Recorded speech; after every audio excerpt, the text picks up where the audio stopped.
bater uma cedo, pega aqui, ó. Ali, ó. Só pode ter uma água aqui,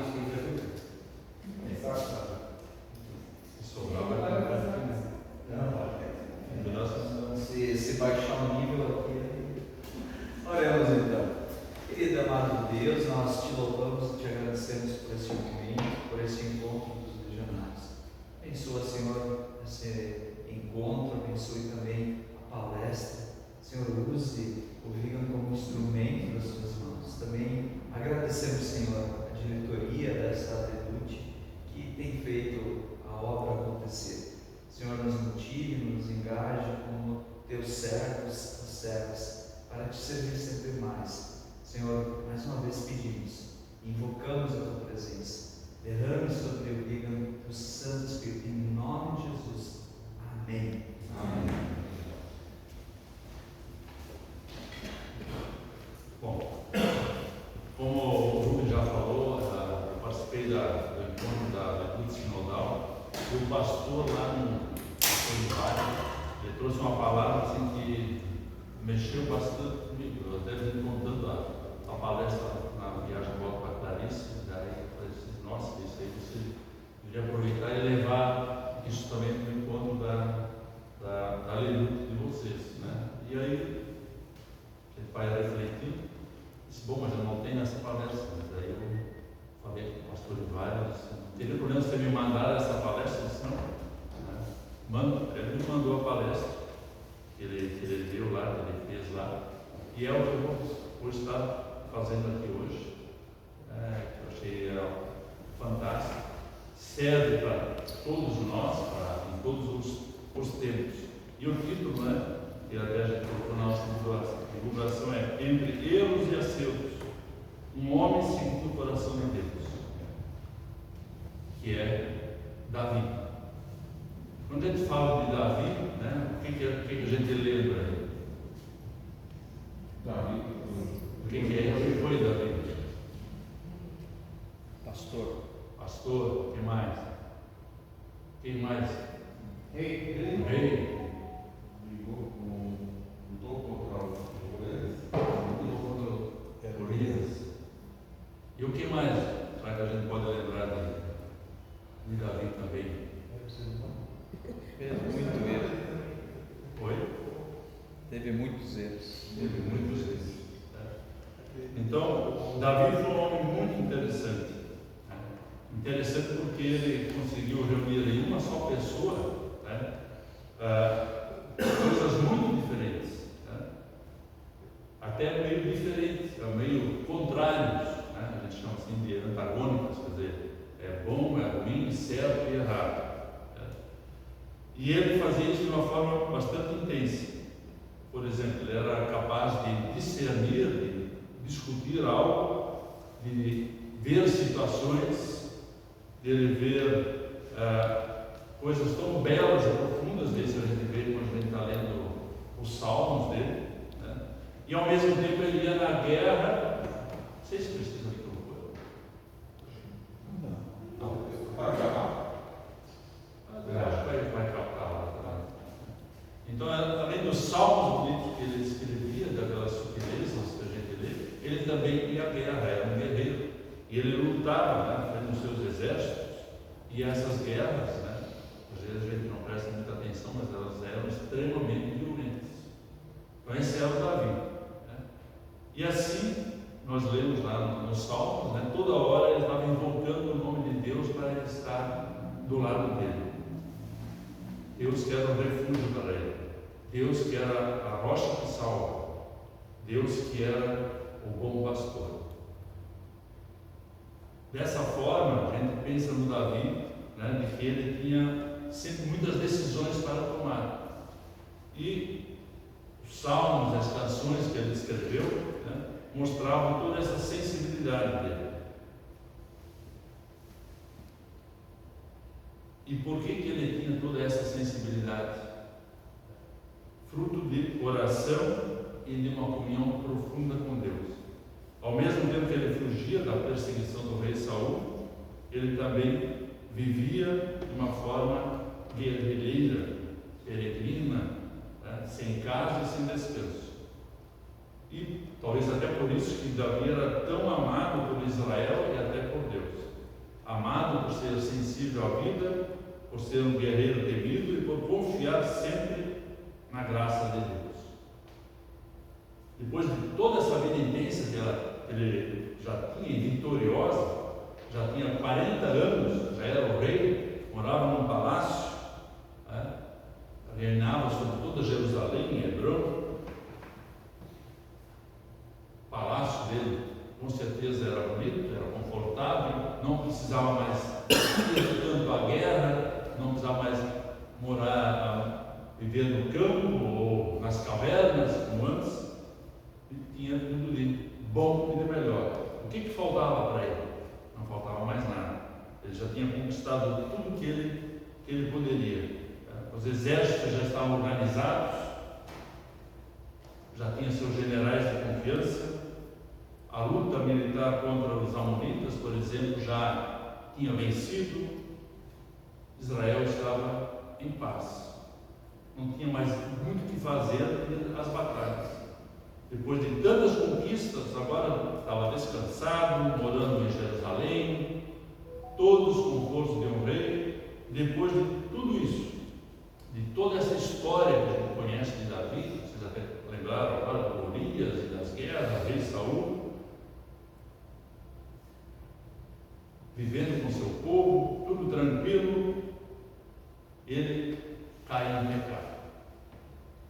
E aí ele coloca toda aquela sua história, sua biografia em risco.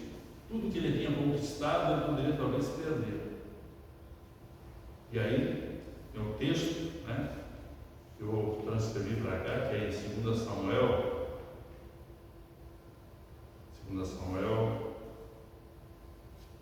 2, 2 Samuel 11, seguintes. Diz o texto, então, que certa noite, quando ele andava no terraço do seu palácio, ele notou uma linda mulher tomando banho na casa vizinha. E talvez, né, como a gente escuta os jovens aí, ou até homens ali, que quando passam na rua, vê uma mulher bonita e diz assim: ó, ela não vai em casa. Talvez ele disse a mesma coisa, pensou a mesma coisa aqui: ela vai em casa. E ele desejou aquela mulher com todas as suas forças. Mas ao saber que era Batseba, esposa de Urias, soldado do seu exército, Davi a convocou para vir ao seu palácio e seduziu esta mulher.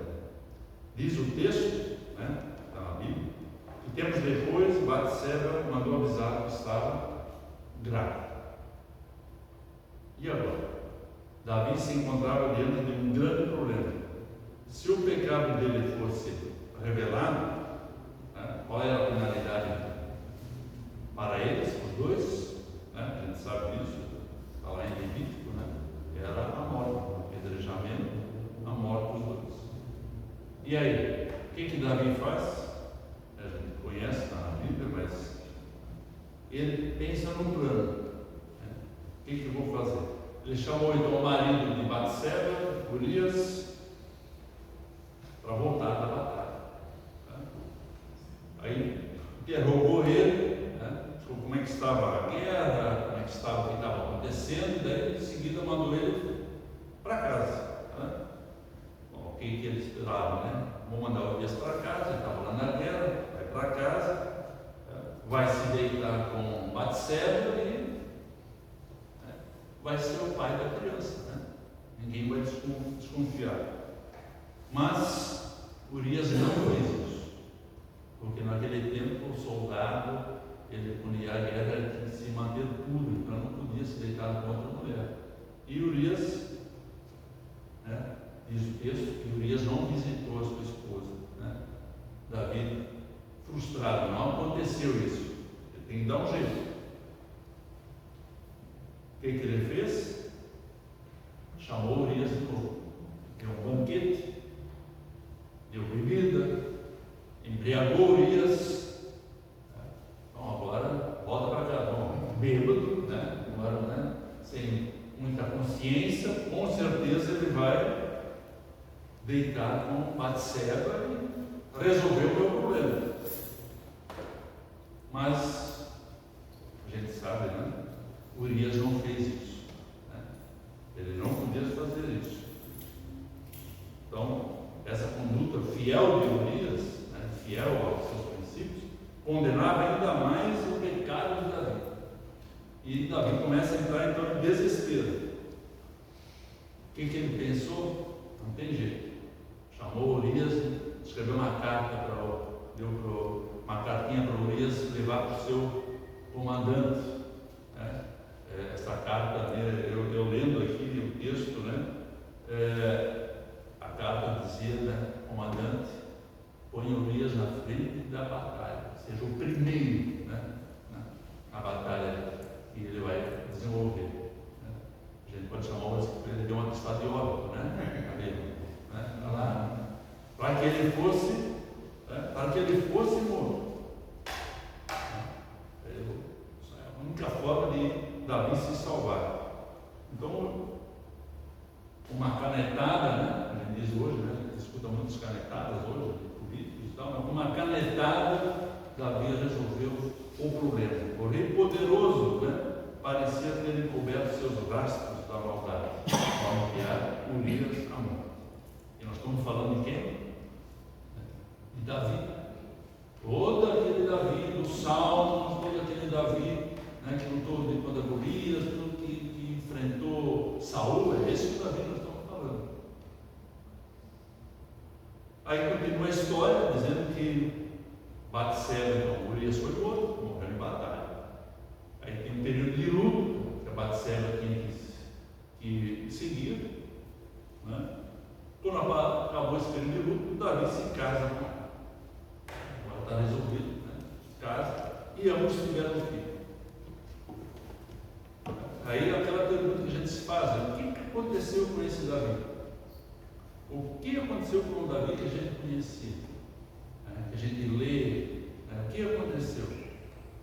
Então, qual é a diferença agora, né? A gente pode parar para pensar, entre aquele Davi, escritor de salmos e canções, entendido da alma humana, aquele homem de coração carismático, guerreiro, que viveu em sintonia, vive em sintonia com Deus, é amado pelo povo, e esse Davi, que toma a mulher do outro, mata o marido dela, sem parecer sentir nada. Aparentemente ele viveu 9 meses, né, a gravidez da esposa, sem problema de consciência e sem nenhum desconforto.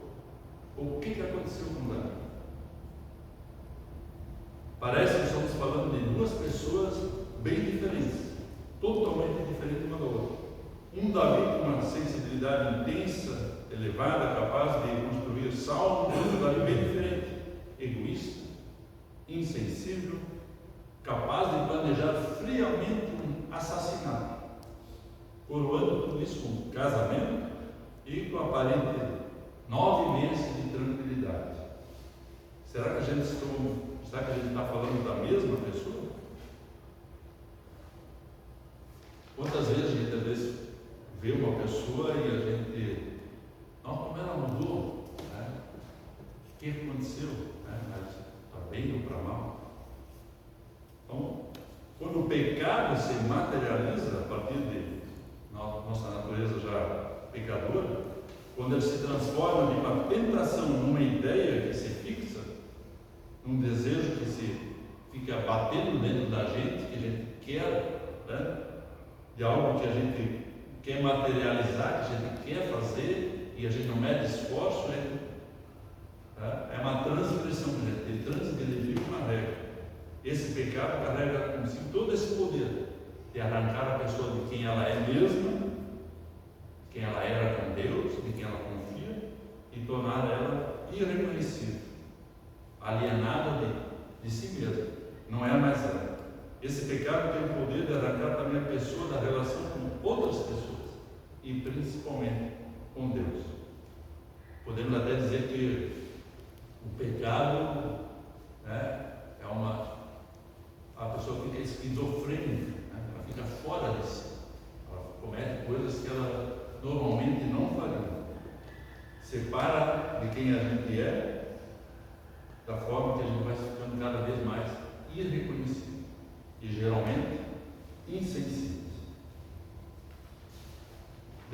deixamos de nos conhecer, viramos outra coisa, outra pessoa.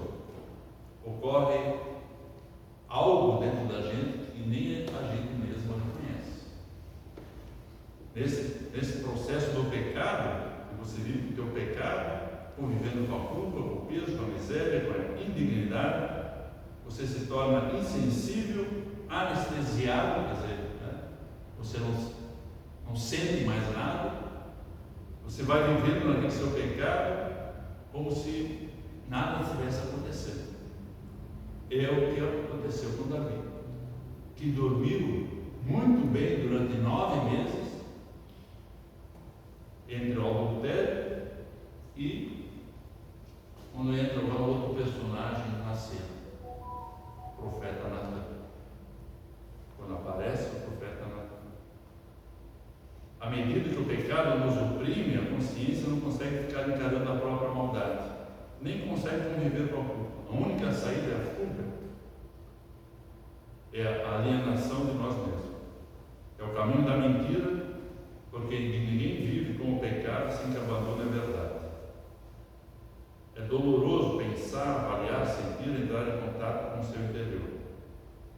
E aí acaba qualquer inspiração para salmos, para canções, para a poesia, porque para compor e cantar é preciso estar no coração. E aí a pessoa fica fria, ela vive no pecado, engrandece o pecado, e ela não aprende mais a descansar sobre aquilo que pode ser significativo para ela. E a angústia, a lágrima de alguém, a dor de outro, é indiferente para ela. E isso também acontece com todos nós, quando nós vivemos em pecado. Davi parece ter vivido 9 meses sem aparentemente sentir nada, em tranquilidade e em indiferença, até que Natan, o profeta, a voz profética, a voz de Deus, chegou para revelar seus pecados. E a forma como Natan faz isso é muito interessante, né? E é um exemplo para a gente, quando às vezes você vê que alguém está fazendo uma coisa errada, e como é que você vai chegar nessa pessoa para você dizer que ela está errada?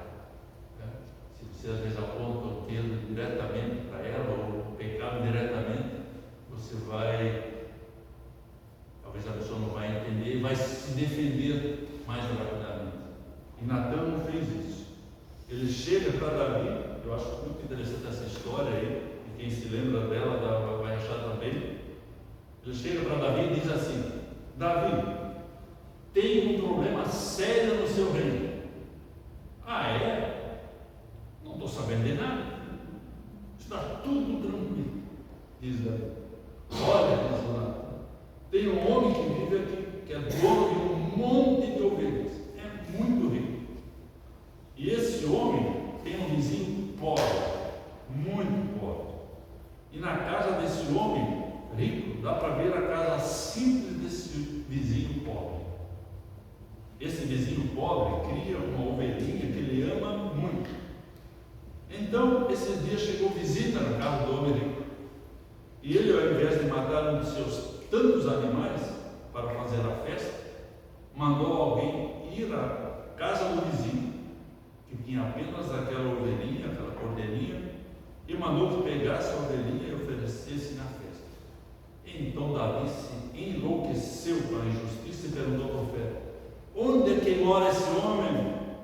Porque ele não viverá mais nem um dia. Aí Natan disse: aqui, nessa casa. Estou falando. Nesse instante Davi foi gelando, apavorado, e disse: eu pequei contra o Senhor. E Natan emenda atrás: também o Senhor já perdoou o seu pecado. Isso é muito forte, né? A gente ouvir isso, né? Do arrependimento de Davi. E diante desse arrependimento de Davi ocorrem duas coisas. Primeiro, o profeta Natan, em nome de Deus, declara que ele está perdoado. Segundo, mesmo ele tendo sido perdoado, o pecado de Davi, conhecemos a história, vai produzir consequências que escapam a simples penitência pessoal dele. A autoridade do rei ficou comprometida. Em consequência, a gente vai continuar lendo, mas desencadeia-se a luta pelo poder dentro da própria família de Davi. Os filhos contra o pai, os irmãos contra os irmãos, o filho com Batseba primeiro morre, ele conhece toda essa história. Veja, mesmo tendo recebido a proclamação do perdão de Deus, Davi ainda vai viver todo o processo de arrependimento, de penitência, até se sentir perdoado. Para ele, Davi, o arrependimento é o caminho da volta. Voltar a ser aquele Davi sensível, poeta, em íntima relação com Deus. Voltar a ser o Deus de oração, capaz de falar de Deus com as mais simples e belas imagens. Voltar a ser o Deus amado por Israel, o homem amado por Israel, reconhecido pela sua coragem e determinação. Para voltar é necessário o processo de arrependimento e perdão. E é nesse processo que o Espírito de Deus trabalha em nós. Porque o arrependimento é uma virtude divina, não é algo que se faz, que a gente produz. Eu tenho o poder de arrependimento que me leva a Deus. Eu posso me arrepender. Eu não posso viver em remorso. Remorso é algo, esse dia já a gente escutou até na prédica do domingo retrasado da pastora Cristina, da diferença entre arrependimento e remorso.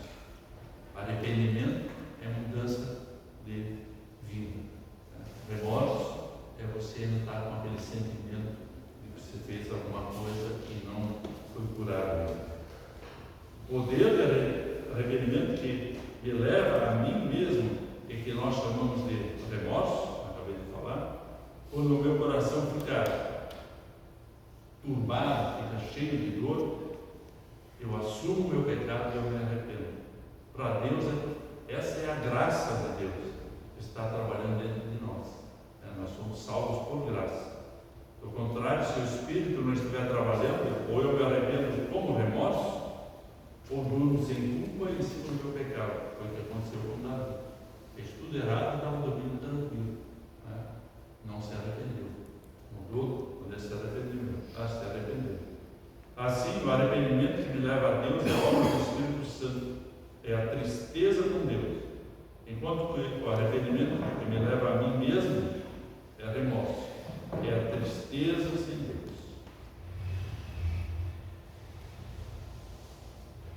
Nesse momento, o pastor Olivário fez uma comparação, disse que ele, no atendimento dele, muitas pessoas vêm procurar, pastor, eu traí minha esposa, pastor, eu traí meu esposo, o que eu faço?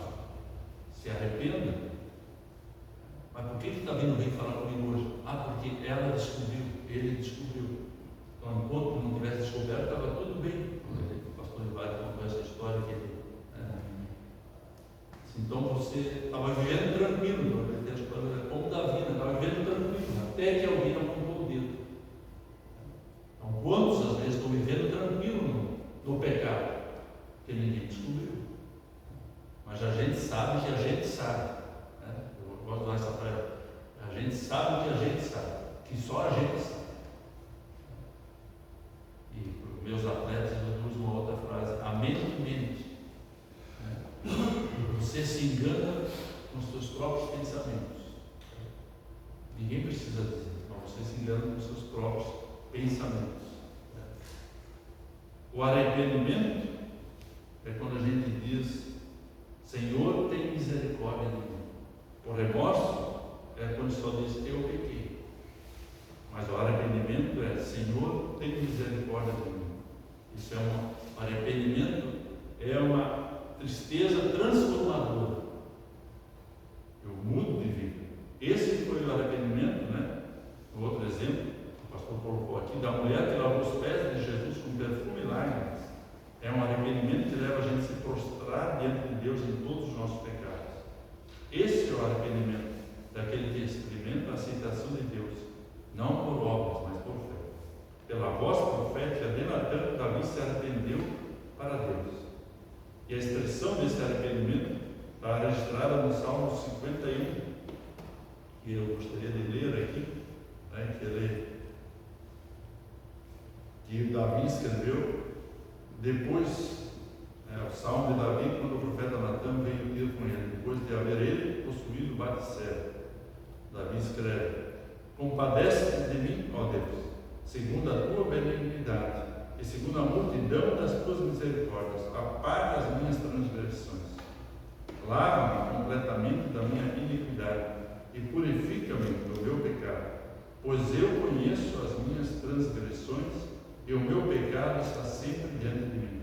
Pequei contra ti somente, e fiz o que é mal perante os teus olhos, de maneira que serás tido por justo no teu falar e puro no teu julgar. E continua o Salmo. Interessante a gente dar mais uma lida. Salmo 51 em casa. Deus está no nosso processo de transformação, no processo de conversão, de voltar a ser o Davi da sensibilidade. Nós pecamos, nós erramos, mas nós podemos voltar a ser aquilo que a gente era antes do pecado. Coração cheio de júbilo, Davi carismático, homem de oração, intimidade com Deus. Em Atos até está escrito que Davi é o homem segundo o coração de Deus.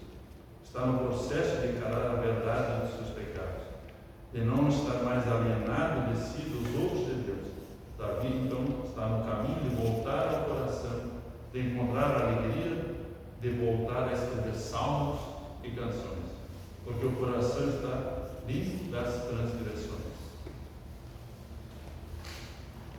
O arrependimento de Davi, o nosso arrependimento para o perdão, faz o caminho de volta, nos restitui a nós mesmos, aos outros e principalmente a Deus.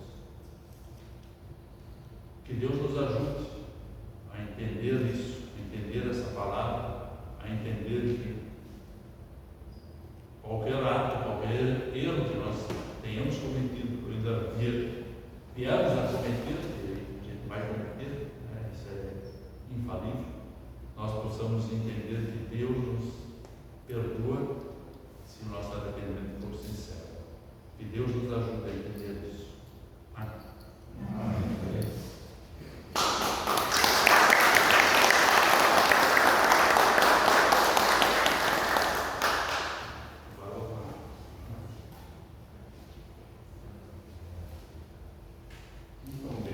Muito obrigado.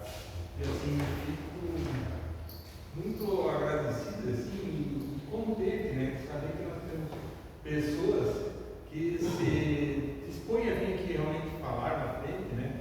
Nós tivemos algumas palestras já aqui e que Deus levanta e dá coragem, né? E assim que o pessoal realmente ajuda também.